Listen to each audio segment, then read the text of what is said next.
Hello guys, উফ কি অবস্থা আমাদের। ঠিক আছে, দাঁড়িয়ে যাও, কারেন্ট চলে যায় তাহলে করে দেবো।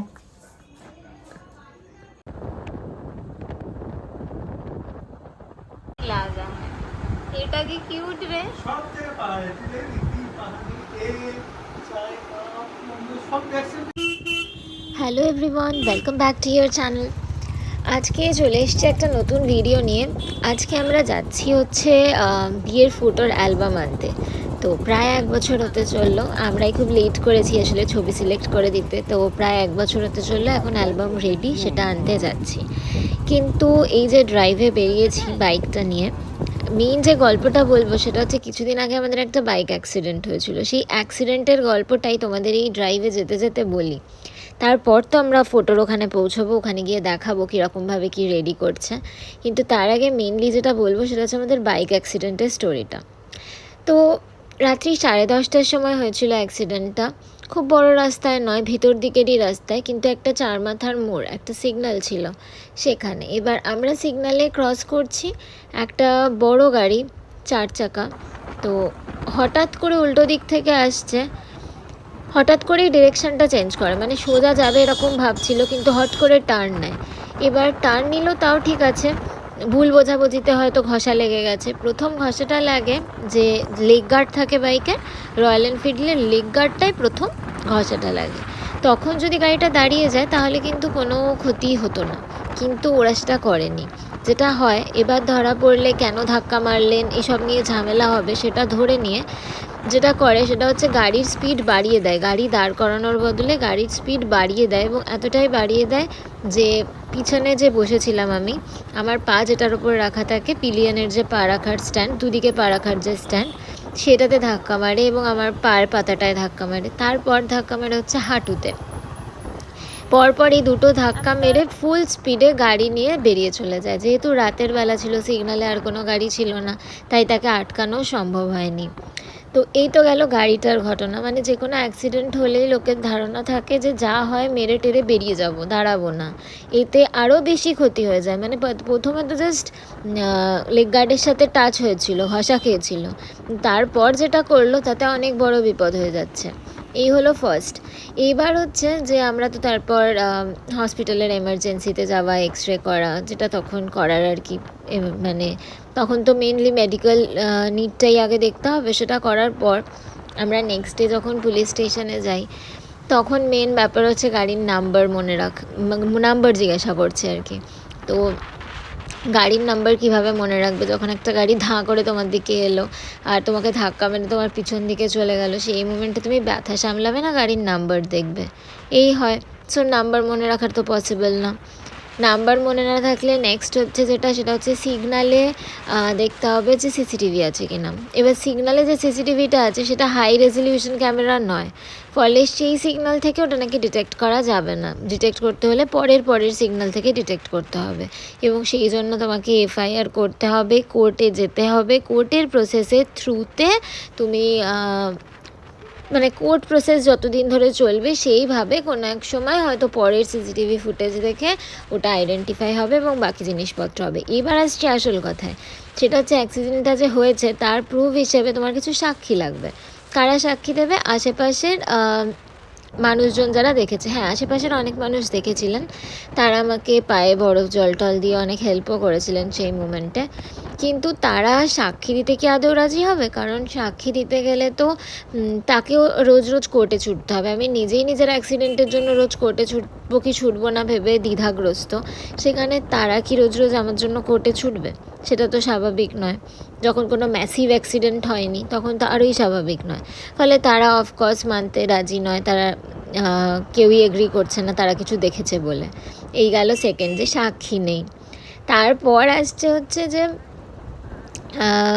আপনার তো সেরকমভাবে ফ্র্যাকচার হয়নি, ক্ষতিও কিছু হয়নি, তার থেকে ছেড়ে দিন, এত ঝামেলা করে লাভ নেই। তো মোট কথা, নিজের সেফটি নিজের কাছে, সেফলি গাড়ি চালিয়ে সবাই, মানে কিছু হয়ে গেলে আর তাকে ধরা যাবে, মানে যে দোষ করলো তার শাস্তি হবে, এসব আশা না করাই ভালো। তো নিজেদের সেফটি নিজের কাছে, খুব সেফলি গাড়ি চালিয়েও, স্পিড টিড মাথায় রেখে।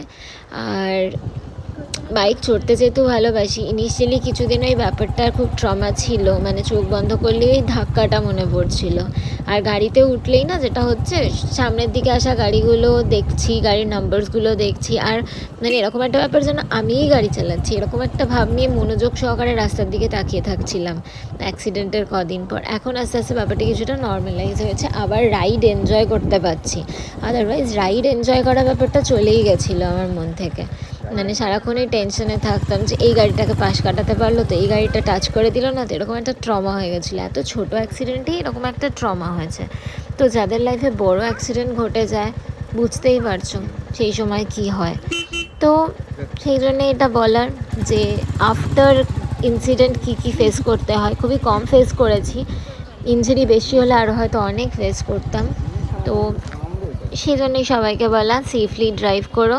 জানি বাইকের বিকল্প হয় না, 4 চাকা নিয়েও সেই মজা নেই বাইকে, যেটা সুবিধে এবং মজা দুটোই আছে। তো আর বাইক একটা প্যাশনও আমাদের কাছে, তাই না? তো এবার আমরা পৌঁছে গেছি, মানে মেন রোড থেকে গলির ভিতর ঢুকে গেছি। প্রচুর গলিগালা পেরিয়ে আমরা যাচ্ছিলাম, কিন্তু পরে পৌঁছে জানতে পারলাম যে এত গলিগালা দিয়ে যাওয়ার কিছু নেই, একটা অন্যদিকে মেন রাস্তার কাছেই ওদের ছিল। এই দেখো রাস্তায় যেতে যেতে কার সাথে দেখা, গোসাপ। এটা বারুইপুরের দিকে ছিল, রাস্তায় এরকম গোসাপ দাঁড়িয়ে আছে। আমরা তো বেশ ভয় পাচ্ছি, মাঝে মাঝে জিপটা বার করছে। এবার হর্ন দিচ্ছি কিন্তু গোসাপ কিছুতেই সরে না।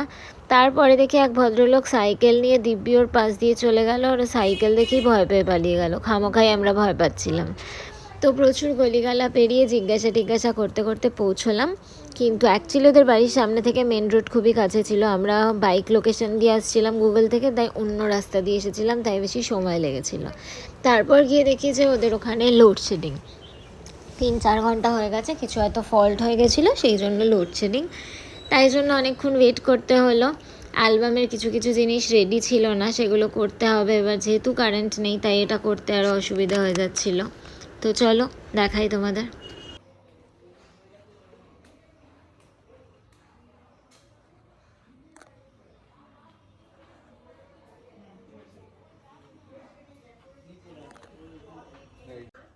আসল বড় বউয়ের ছবি টানানো আছে বড় করে।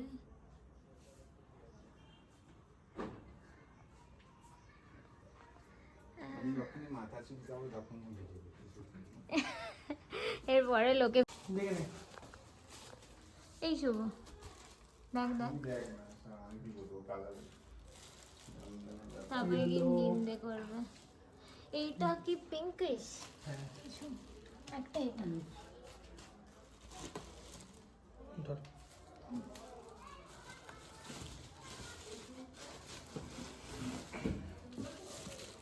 আর ইয়েলো আছে দেখতে। এই শুভ, একটা তো আমি পিঙ্ক নিচ্ছি, আরেকটা তার কিছু একটা নিতে হবে। এটা আমি ধর বিয়েরটাই নিচ্ছি, রিসেপশনের গ্রিনটা, তাহলে গ্রিনটাই। হ্যাঁ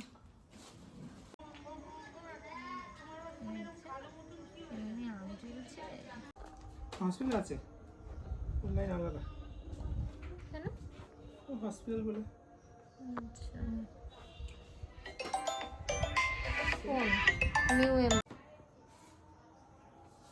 বেটা ভিডিও করে যাচ্ছে, বেটা কারেন্ট নেই, ওমরা ভিডিও করে যাচ্ছে। কি করবি এটা?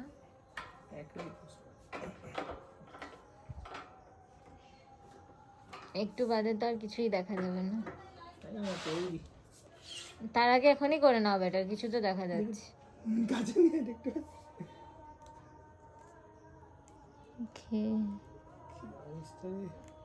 আমি জাস্ট কালার চুজের জন্য রেখে দিয়েছিলাম, না তো আমি ইয়ে করে দিয়েছি।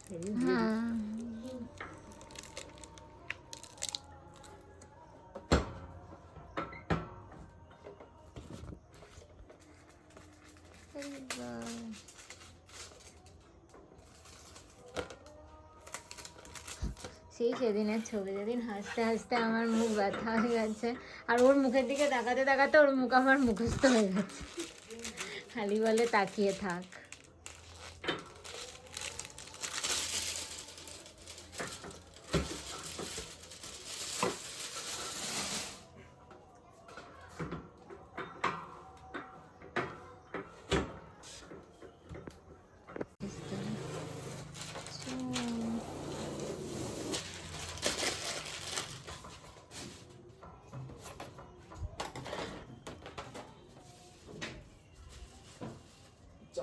আসলো।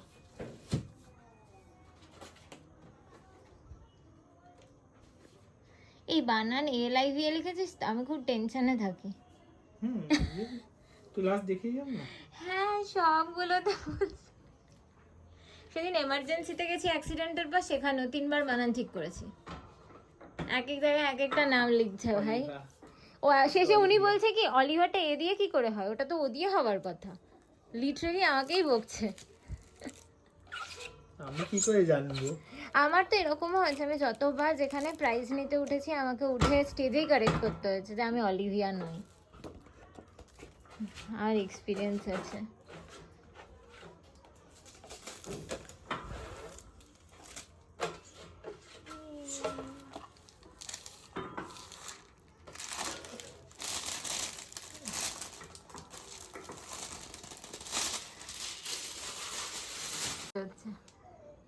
টর্চ জেলে কিভাবে চিপকাবে? রিসেপশন, হ্যাঁ এইটা। এই জন্যই নিলাম, ব্লু শাড়ির সাথে এই রংটা ম্যাচ করবে। যেন শাড়ি আর ব্লাউজ চুজ করছি।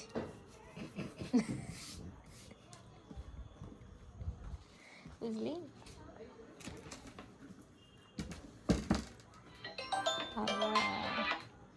সারাদিন ফোন আসে রে ওর। দুটাতেই তো 8 আছে। এটা তো আরো বেশি জোর হয়ে গেল।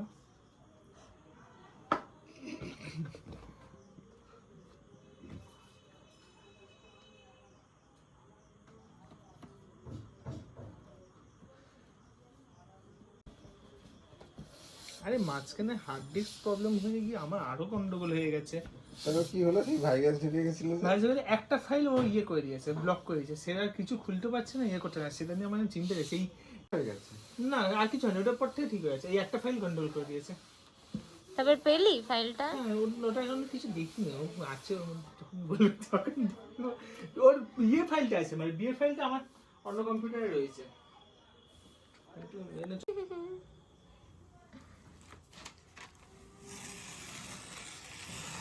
বাইরে নিয়ে বাস খুলছি না, বাইরে নিয়ে এরকম ফুচুপ করে হাসি। দেখ, এটা আমাদের রিসেপশনের জামার সাথে ম্যাচ করবে, বুঝেছিস? আর ওটা বিয়ের জামা কাপড়ের সাথে ম্যাচ করবে, এরকম ভাবে সিলেক্ট করা।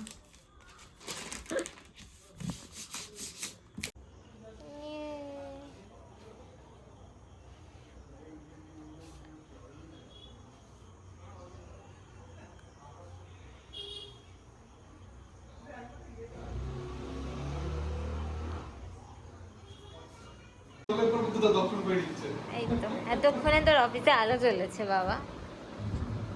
কি ঝামেলায় পড়েছিলাম।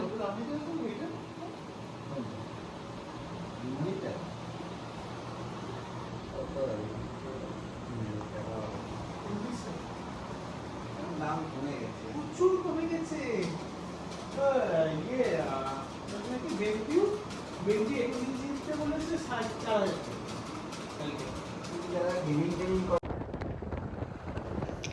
এই রাস্তাটা কিন্তু খুব সুন্দর, মানে বারুইপুর থেকে আসার পথে এই রাস্তাটা পড়ে।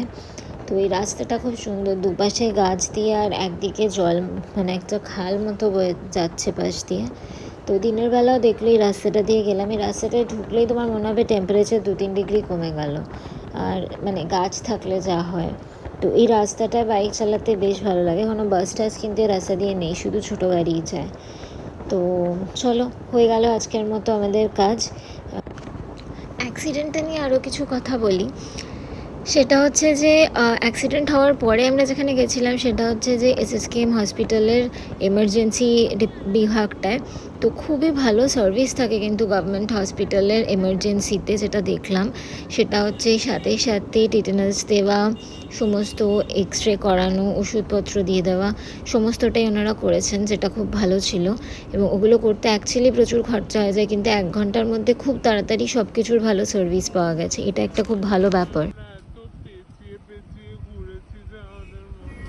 আর FIR সেটা ফাইনালি করিনি, অবভিয়াসলি কী কী কারণে সেটা তোমাদের বললাম। তো একটাই যেটা খারাপ লাগে সেটা হচ্ছে এই গাড়িটা আজকে অল্পর উপর দিয়ে ধাক্কা মেরে চলে গেল। এরপরে যদি এই গাড়িটার সামনে কেউ পড়ে, গাড়িটা তো ভয় পেয়ে তার উপর দিয়ে গাড়ি চালিয়ে চলে যাবে, আবারও দাঁড়াবে না। অ্যাকচুয়ালি যেহেতু কোনো শাস্তি হলো না, তাই ওর সাহসটা নিশ্চয়ই আরও বেড়ে গেল। এটাই একটা খারাপ লাগার জায়গা রয়ে গেছে। কিন্তু কি আর করা যাবে, আমাদের সিস্টেমে এরকম যে অ্যাটাক্ট হচ্ছে তাকেই সব কিছু মনে রাখতে হবে। আবার মালাই চাকিটা যেহেতু ভগবানের দয়ায় ভেঙে যায়নি, তাই জন্য কেসটা সেরকম জোরে দাঁড়াবেও না। তো সব ভেবেই আর কিছু করা হলো না আর কি, আর ব্যস্ততা তো আছেই। ঢাকুরিয়া লেক থেকে যাদবপুর হয়ে টুয়ার্ডস গড়িয়ার দিকে সেরকম কিন্তু বসা আর আড্ডা দেওয়ার, সন্ধেবেলার গল্পগুজব করা সেরকম কোনো জায়গা নেই। এদিকে যেমন রয়েছে নন্দন, রবীন্দ্র সদন চত্বর, ভিক্টোরিয়া, কিন্তু ওই দিকটাতে সেরকম কোনো জায়গা ছিল না। পাটুলিটা হয়ে আমার মনে হয় ভালো হয়েছে। ইভিনিংয়ের দিকে ওখানে গিয়ে কিন্তু বেশ রিল্যাক্স করা যায়, দারুণ সুন্দর একটা পরিবেশ। আর খাওয়া দাওয়া না থাকলে তো রিল্যাক্স করা যায় না, তাই খাবারের স্টলগুলো ওখানে খুব টেস্টি। এছাড়া শুধু বসে আড্ডা দেওয়ার জন্য কিন্তু বেশ ভালো। তো এই অবধি আজকে, চলো টাটা, দেখা হবে আবার নতুন ভিডিওতে। আর ওই যে সেভ ড্রাইভ সেভ লাইফ, চলো টাটা। ভিডিওটা ভালো লেগে থাকলে চ্যানেলটা সাবস্ক্রাইব করে দিও, ভিডিওটা লাইক করে দিও, আর বন্ধুদের সাথে শেয়ার করে দিও। আর কমেন্ট সেকশনে তোমাদের মতামত অবশ্যই জানিও। আর সাবস্ক্রিপশনের পাশে যে বেল বাটনটা থাকে ওটা প্রেস করে দিও, তাহলে নতুন সব ভিডিওর নোটিফিকেশান তোমাদের কাছে সবার আগে পৌঁছে যাবে। আজকে এই পর্যন্তই, টাটা, দেখা হবে আবার নতুন ভিডিওতে।